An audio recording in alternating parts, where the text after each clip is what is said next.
લક્ષ્ય ન્યૂઝ, એક નજર, એક લક્ષ્ય। સમગ્ર વિશ્વમાં 20 મેના દિવસે વિશ્વ મધમાખી દિવસ તરીકે ઉજવવામાં આવે છે।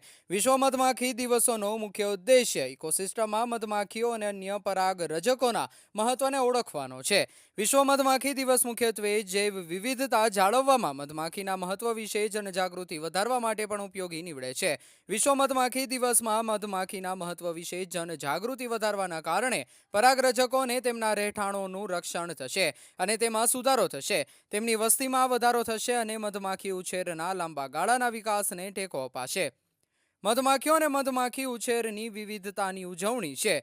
2017માં સંયુક્ત રાષ્ટ્ર સભ્ય દેશો દ્વારા આજના દિવસને વિશ્વ મધમાખી દિવસ તરીકે ઉજવણી કરવાના પ્રસ્તાવને મંજૂરી આપવામાં આવી હતી। 2018માં પ્રથમ વખત મધમાખી દિવસ મનાવવામાં આવ્યો હતો। માનવ, છોડ, પ્રાણીઓ અને પર્યાવરણ વચ્ચે સંતુલન જાળવવામાં મધમાખી મુખ્ય ભૂમિકા ભજવે છે। મધમાખીઓ વિના ખોરાકની અછત રહેશે અને વસ્તીનો એક વિશાળ ભાગ ભૂખમરાથી નાશ પામી શકે છે। મધમાખી પરાગ નયન દ્વારા વિશ્વભરમાં કૃષિ ઉત્પાદનમાં વધારો કરે છે। માનવ પ્રવૃત્તિના પરિણામે મધમાખીઓ દ્વારા સામનો કરવામાં આવતા જોખમો વિશે જાગૃતિ લાવવા અને આપણી જૈવ વિવિધતામાં મધમાખીઓના મહત્વને સ્વીકારવા માટે વિશ્વ મધમાખી દિવસની ઉજવણી કરવામાં આવે છે। મનુષ્યના શરીરને સ્વસ્થ રાખવા માટે અને મધમાખી અને અન્ય રજકોની ભૂમિકા મહત્વની છે, જે માટે આજનો વિશ્વ મધમાખી દિવસ તરીકે ઉજવવામાં આવે છે। તે અંતર્ગત સરકાર દ્વારા ખેડૂતોને મધમાખી ઉછેર કરવા માટે અને તેમાંથી સારી આવક મળે તે માટે વિવિધ યોજનાઓ પણ બનાવી છે અને આ યોજનાઓ થકી ખેડૂતો સારી આવક પણ મેળવે છે। આજરોજ સુરેન્દ્રનગર જિલ્લાના ધાંગધ્રા તાલુકાના ગાજરણા વાવ ગામના ભરતભાઈ, જે પોતે મધમાખી ઉછેર કેન્દ્ર ચલાવે છે, તેમણે પોતે પોતાના ગામના બાળકો, ખેડૂતો, મહિલાઓ તેમજ ગામના ખેડૂતોને પોતાની વાડીએ મધમાખી વિશે માર્ગદર્શન આપવામાં આવ્યું હતું। સાથે પોતે પણ મધમાખીનો ઉછેર કરીને સારી આવક પણ મેળવી રહ્યા છે। ભરતભાઈ પહેલા ખેતી કામ કરતા હતા, જેમાં ઓછું ઉત્પાદન તેમજ પૂરતા ભાવ મળતા હતા, ત્યારે તેમણે ખેતીની સાથે 50 પેટી મધમાખીની મધ મેળવવા માટે આગળ આવ્યા। હાલ 400 પેટી થકી મધનું ઉત્પાદન કરીને સારી આવક મેળવી રહ્યા છે। વરિયાળી, તલ, સરગવો, અજમો જેવા વિવિધ ફ્લેવરના મધનું વેચાણ કરી રહ્યા છે। આજે યોજાયેલ કાર્યક્રમમાં વિદ્યાર્થીઓ, મહિલા ખેડૂતોને મધની બોટલ આપીને લોકો સાથે મધમાખી દિવસની ઉજવણી કરી હતી। બીજા ખેડૂતો પણ પોતાના ખેતરમાં આ પેટીઓ રાખે તો તેમને ઉત્પાદનમાં વધારો થાય અને સાથે મધ પણ મેળવીને તે વેચાણ કરીને આવક મેળવી શકે છે। રિપોર્ટર બ્રિજેશ ત્રિવેદી, સુરેન્દ્રનગર। નમસ્કાર, મારું નામ ભરતભાઈ રણછોડભાઈ ડેડણીયા છે। હું સુરેન્દ્રનગર જિલ્લાના ધાંગધ્રા તાલુકાનો ગાજરણા ગામનો વતની છું।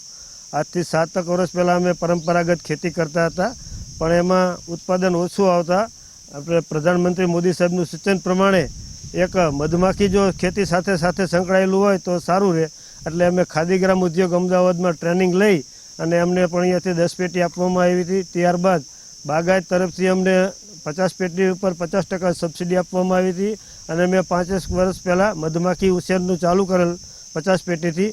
હાલ મારી પાસે 400 પેટી છે અને આજે વિશ્વ મધમાખી દિવસ હોવાથી અમે એની ઉજવણી કરવી છીએ। એટલે ખેડૂતોને બધાને વાડીએ બોલાવ્યા, ગામના બહેનો છે, બાળકો છે, બધાને મધમાખી વિશે સમજાયું। આપણી ખેતીમાં જો સારી એવી ક્વોલિટીનું ઉત્પાદન લેવું હોય તો મધમાખી અવશ્ય છે, તો મધમાખીથી ઉત્પાદન સારું આવે છે। દરેક પાકમાં 25 થી 30% વધારો આવે। એટલે બધા બહેનોને મેં આજે સૂચન કર્યું છે, બધા ખેડૂત ભાઈઓને પણ સૂચન કર્યું છે કે જેઓ મધમાખી વાડીએ પોતપોતાની વાડીએ 1-2 કોલોની લગાવે તો ઉત્પાદન સારું રહે। કયા કયા ફ્લેવરના મધ હોય છે? અમે અજમો છે, વરિયાળી છે, તલ છે, દરેક પાકોમાં અલગ અલગ પ્રકારના મધ મળે છે। તલ અને વરિયાળી અમારા સુરેન્દ્રનગર જિલ્લામાં થાય છે, અજમો જામનગરમાં થાય છે। એટલે જેમ જરૂરિયાત મુજબ અમે પેટીનું માઇગ્રેશન પણ કરવી છે। મારું નામ ઠાકોર ડિમ્પલબેન પ્રહલાદજી છે।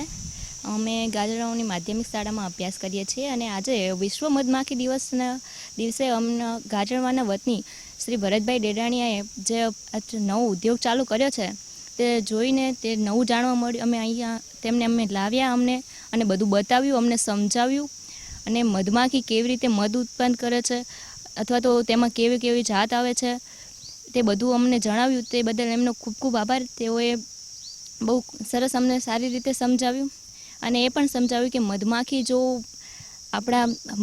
અહીંયા પૃથ્વી પર અસ્તિત્વમાં ના હોય તો કદાચ પૃથ્વીનું પણ અસ્તિત્વ ન હોય, તે બધી જાણકારી આપી અને તેઓ પોતે આ મધમાખીનું ઉત્પાદન કરીને પોતે ખૂબ સારું કમાય છે। અંદાજિત લગભગ ₹500 કિલો તેમનું મધ જાય છે અને એક જ નહીં, તેઓ અલગ અલગ ફ્લેવરમાં પણ મધ ઉત્પન્ન કરે છે, જેમ કે અજવાઈન છે, વરિયાળી છે, તલ છે, તેઓ અલગ અલગ ફ્લેવરમાં મધ ઉત્પન્ન કરે છે અને મધ સાથે સાથે બીજી ઘણી બધી પ્રોડક્ટ પણ બનાવે છે, જેઓ તે બજારમાં સેલ કરે છે અને તેનો પણ ખૂબ સારો ભાવ આવે છે. મધ આપણા શરીર માટે કેટલું ઉપયોગી છે, કેટલું જરૂરી છે, એ પણ તેઓએ ખૂબ સારી રીતે સમજાવ્યું અને તે જાણીને અમને ખૂબ જ આનંદ થયો અને ઘણું બધું અમને અહીંયા આવીને જાણવા મળ્યું છે. મારું નામ ગીતાબેન નીતિનભાઈ ડેડાણિયા છે. અમે ખેતી કરીએ છીએ. એમાંથી ભરતભાઈ મધ મૂકવા આવે એટલે મધમાંથી જે ફ્લાવરમાં મધ બેસે પછી બીજા ફ્લાવરમાં જાય એટલે એનું ઉત્પાદન સારું થાય છે. ખેતીમાં ઉત્પાદન વધે છે. અહીંયા શું માર્ગદર્શન આપ્યું તમને? અહીંયા અમને ભરતભાઈએ માહિતી આપી કે મધમાંથી શું ઉત્પન્ન થાય, કે કેવી રીતે મધમાખીનો ઉછેર થાય. અમને 3 જાતિ આવે મધની, એ અમને સમજાયું.